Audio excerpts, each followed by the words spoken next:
সরকার affidavit file করবে, affidavit file করার পর চূড়ান্ত শুনানি করা হবে।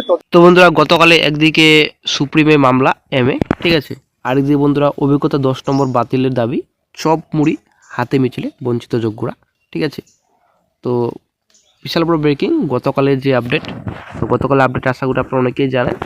তো গতকালের আপডেট সুপ্রিমে যে এমএ করে সেই এমএতে কিন্তু সাড়া দিয়েছেন সুপ্রিম কোর্ট।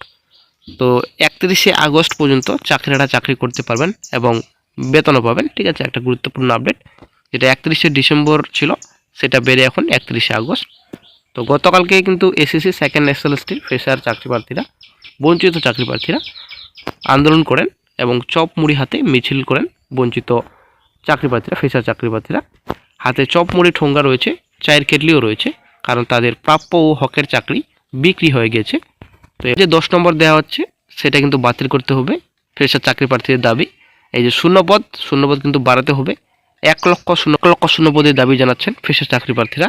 এখানে অরিজিনাল ওএমআর শিট প্রকাশিত করতে হবে চাকরি প্রার্থীদের দাবি, এবং হাতে চপ মুড়ির ঠোঙ্গা রয়েছে, চায়ের কেটলিও, কারণ তাদের প্রাপ্য হকের চাকরি বিক্রি হয়ে গিয়েছে, এটাই কিন্তু চাকরি প্রার্থীরা জানাচ্ছেন। তো গতকালকে তার ধর্মতলা থেকে সুবোধ মল্লিক স্কোয়ার পর্যন্ত মিছিল করেন নতুন চাকরি প্রার্থীদের অভিযোগ।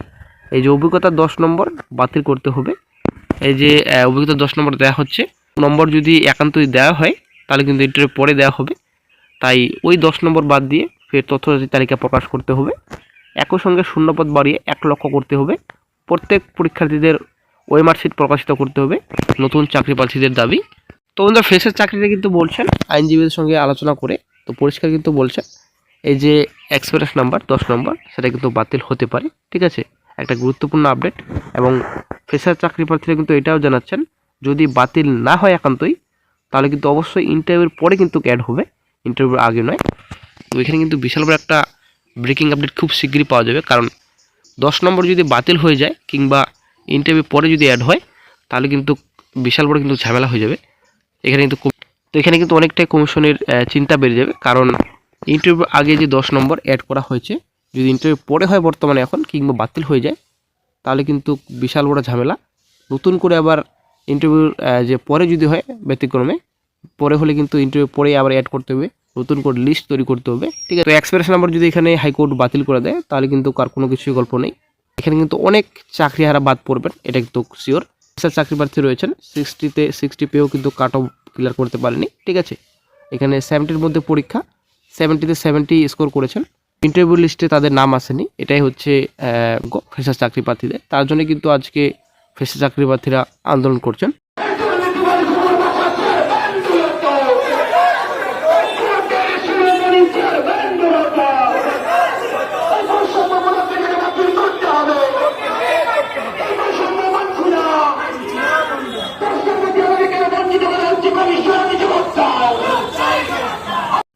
সুপ্রিম কোর্টে খারিজ হয়ে গেল কলকাতা হাইকোর্টের নির্দেশ, এসএসসির নিয়োগ প্রক্রিয়া বসে ছাড় দেওয়া বিষয়ে বড় নির্দেশ দিল শীর্ষ আদালত। 2016 সালে প্যানেল বাতিল হওয়ার পর যে শিক্ষাকর্মীর চাকরি বাতিল হয়েছিল তাদের নিয়োগের ক্ষেত্রে বয়সের ছাড়ের কথা বলেছিল কলকাতা হাইকোর্ট। বিচারপতি অমৃতা সিনহার নির্দেশ ছিল যোগ্য শিক্ষাকর্মীদের 10 বছর বয়সের ছাড় দিতে হবে, সেই নির্দেশেই খারিজ করলো সুপ্রিম কোর্ট। তো বন্ধুরা এ থেকে আপনারা একটু হয়তো বুঝতে পারলেন কিছুটা হলেও।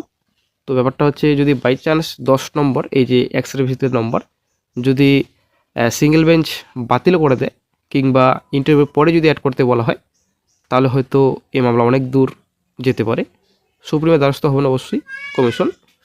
সুপ্রিম কোর্টের বিচারপতি সঞ্জয় কুমার বেঞ্চ বৃহস্পতিবার জানিয়েছে সব যোগ্য প্রার্থীদের 10 বছর বয়সের ছাড় দেওয়ার নির্দেশ আপাতত কার্যকর হবে না।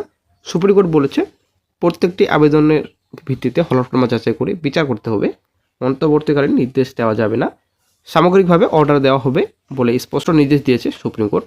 মামলা প্রসঙ্গে আইনজীবী কল্যাণ বন্দ্যোপাধ্যায় বলেন বিচারপতি অমৃতা সিনহা সবাইকে বয়সে ছাড় দেওয়ার কথা বলেছিলেন, যেটা সুপ্রিম কোর্ট খারিজ করে দিয়েছে, বলছে আর অর্ডার পাস হচ্ছে, এটা হবে না, হলফনামা দিতে বলেছে শীর্ষ আদালত। তো বন্ধুরা এই বিষয়ে আইনজীবী বিকাশ চন্দ্র স্যার কী বলেছেন, তো উনি বলছেন যে এই যে হাইকোর্টে সিঙ্গেল বেঞ্চের যে নির্দেশ দিয়েছেন জাস্টিস অমৃতা সিনহা, তো এই বিষয়ে কিন্তু স্টেট অ্যাকচুয়ালি কমিশন নিজের বক্তব্য পেশ করতে পারেনি, সুযোগ দেওয়া হয়নি কমিশনকে, তার জন্য একটা আবারও হলফনামা দেওয়ার পর এই বিষয়ে শুনবেন। এই যে বয়সের ছাড় সেটা কিন্তু আপাতত স্থগিত রাখা হচ্ছে। তো তারপর উনি বললেন যে এই যে 31শে ডিসেম্বর পর্যন্ত সময়সীমা ছিল, তো সেটা বেড়ে এখন 31শে আগস্ট পর্যন্ত করা হলো। তো এটা শুধু কোনো কিছুই নয়, এটা শুধু টালবাহানা রাজ্য সরকারের, এটাই কিন্তু উনি বলছেন। মানে যেহেতু ভোট, এই ভোটের জন্যই কিন্তু রাজ্য সরকারের এই চিন্তা ভাবনা। আইনজীবী বিকাশ স্যার এটাও বললেন এটা রাজ্য সরকারের জাস্ট বাহানা, বাহানা ছাড়া কোনো কিছুই নয়। সামনে যেহেতু ভোট, এটাকে হাতিয়ার করতে চাইছেন।